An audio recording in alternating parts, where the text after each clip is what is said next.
omuluka gwa Namawojjolo mu ggombolola y'e Nama mu disitulikiti y'e Mukono beegasse ku beemulugunya ku nsonga y'okulonda kw'abassentebe ab'ebyalo okwabaddewo olunaku lwa jjo.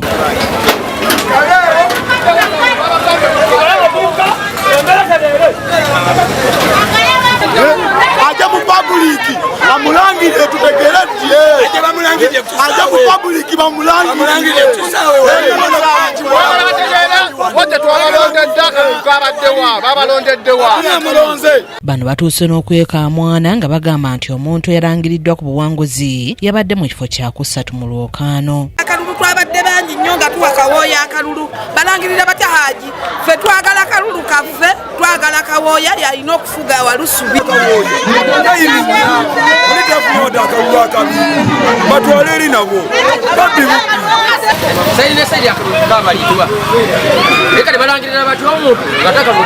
Olwokaano lwa ssentebe w'ekyalo eno lwabaddemu abantu basatu okwabadde Kawooya Ronald wa NRM, Ssaalongo Abayisuuti wa NUP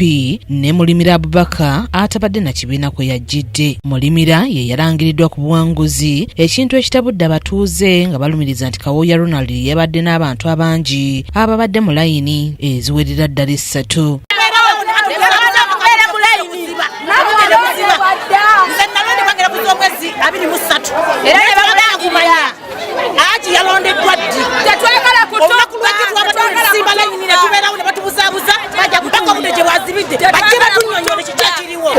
Kulembere yabaddewo netubanga twabadde mu kisaawe ogenda okulonda kyamanyi waffe Kawooya Ronald yabadde layini nnya era ne vidiyo tuziyina wano ziri ku kusimu layini meka nnya aweji tetwalonze ffe ne batugamba muddeeyo okulonda kwanja ate kati balangirira batya nkundi yawangu kala tugamba tya tuli yawangudde nze njogera mazima twabula kusaawa eyokumakya twabudde kasaawa emu ono yakutte abantu be n'abatwala ewuwe tekabadde bulungi kati waliwo omusajja bamuyita Haji agezi n'agula Electoral Commission n'ajja milioni 8 ne bamulangirira naye nga bwe basasudde bwe batugambye wali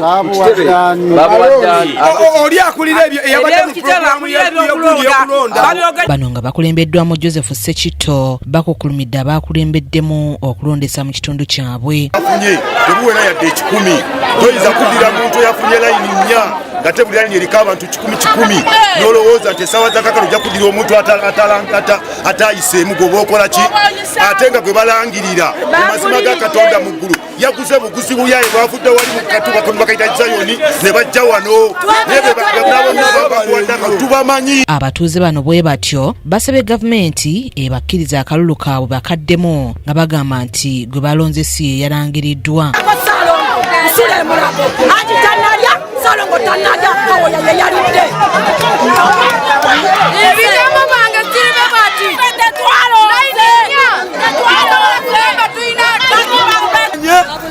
n'abulawo n'atwala abantu beeri ewuwe waka n'ateekawo ekipande kya Kawooya mbu Kawooya afunye obululu 5 yafunye obululu 50. Kaniyo magini kati ne Kawooya Ronald agambibwa okuba nti yabadde n'abantu abangi alaze obutali bumativu n'ebyalangiriddwa era ng'agamba nti emivuyo egyabadde mu kalulu kaabwe abadde tagirabangako bukyanga azaalibwa ng'era naye asabye okulonda kuddibwemu. Era kuno kwesosola okulaba nga abantu abasinga obungi bawagira omuntu ate ne balonda omuntu atawagirwa abantu ne batugamba amawulire nti bamulangirire era yesinza okweta abantu okukola ki okwekalakaasa. Tebalangiridde jjo tebalangiridde bijja esitula bwaffe yabadde atulondesa olwamaze okusoma enkalala teyazimaze yona zimalayo n'atambula n'akola ki n'agenda ate lipooti ye n'awaayo mu bakama be abapoliisi nti abaana babadde beekalakaasa kitabaddewo abaana babaddewo okuva ku ssaawa 12 paka ssaawa 12 ez'olweggulo